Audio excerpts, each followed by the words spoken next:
understanding has since evolved, and we got our hands on a brand new collection of absolutely jaw-dropping postcards that we can't wait to share with you. If you missed that earlier video, here's a quick rundown. While researching for our Old World Photoshop episode, we stumbled upon a peculiar trend in postcards from the early 1900s. These postcards, dated from 1890 to 1920, are a genre unto themselves and were circulated throughout Europe and the United States. But here's where it gets wild. Not only do these cards feature babies sprouting from cabbages, there are other categories that make it abundantly clear what's going on.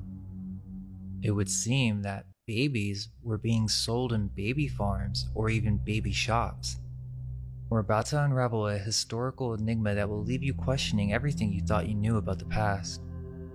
Now, that previous video did very well and went viral, but there were some things that we glossed over or didn't fully unpack. This video aims to set the record straight. This topic isn't just about whimsical images of babies and cabbages. Some viewers actually thought we were saying babies were literally grown in cabbages, and a few content creators even accused us of photoshopping the cards to deceive people. The disbelief mainly comes from the fact that many have never encountered these postcards before, but they are very real. And what they suggest isn't just shocking, it could completely upend our understanding of history. Before we dive into our updated collection, let's break this down a bit more because there's a lot to digest. Repopulation? Babies for sale? What are we even talking about? Yes, not only have we expanded our collection of these postcards, but we've also translated them. And now we've gained a clearer understanding of what these cards depict and the messages that they carry. It appears that these postcards were essentially advertisements, a way for people to literally select the baby they wanted to purchase shown on the cards. If you're a regular on our channel, you're probably already familiar with the cabbage babies category. We covered this extensively in our first repopulation postcards video, but that's just scratching the surface. There's another category that might be even more unsettling. We're calling it the à vendre postcards. À vendre means for sale in French. While a significant chunk of these postcards are in French, this phenomenon wasn't limited to France. We can say this with certainty because our collection includes American cards with US postage stamps, as well as German and Dutch cards. So let's be clear, these postcards depict babies as products, essentially turning them into commodities available for purchase. And that's not just creepy, it's a stark reminder of how different social norms and practices were just a century ago. Alright, well, let's start off with a postcard that blatantly shows two babies next to a sign saying à vendre or for sale. The caption at the top reads, "Jean who laughs, Jean who cries." At first glance you might think it's just some quirky vintage humor, but my suspicion? We're looking at something far more insidious. These are actually advertisements. Still skeptical? Check out this next one. Modern Baby Bazaar. Free entrance. Trustworthy establishment. Does not fear competition. Everything is for sale. All you have to do is take. We don't accept returns. Do you find anything cute about that?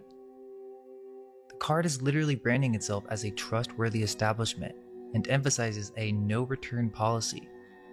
Is this trying to point towards something much deeper? Also note the Rex label at the bottom right corner. This indicates one of the studios involved in creating these postcards. They weren't the only ones, but it seems they had a role in distributing these cards. There could be a connection to Rex theaters and cinema, although that's not confirmed. Let's examine another card.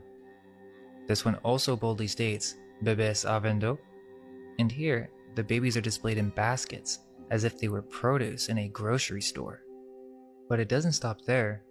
A baby is shown growing out of a cabbage, tying us back to the larger theme of repopulation. It's clear that we're not talking about cabbages here, this is about the commodification of human life. Here's another one featuring cabbages being sold. To the left, we see babies sprouting from both cabbages and roses, freshly harvested if you will. On the right, there's a display of babies, each accompanied by a phrase. The card's title: Babies for Sale. With them, you will have the greatest of joys. The text on the left of the card states, Your choice, all our babies bring happiness. Then under each baby, there are phrases almost like mini resumes. For example, I will be good. I will not pee in the bed. I am cheerful. I would love you. I will wait for you. I would be nice. It's almost as if each baby is accompanied by a sales pitch, a list of features to help you make your purchase. So we're forced to ask, what's going on here? It's not just an odd historical artifact.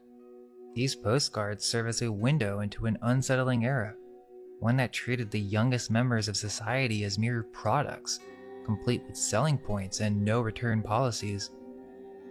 Yes, these are babies being sold in a cart.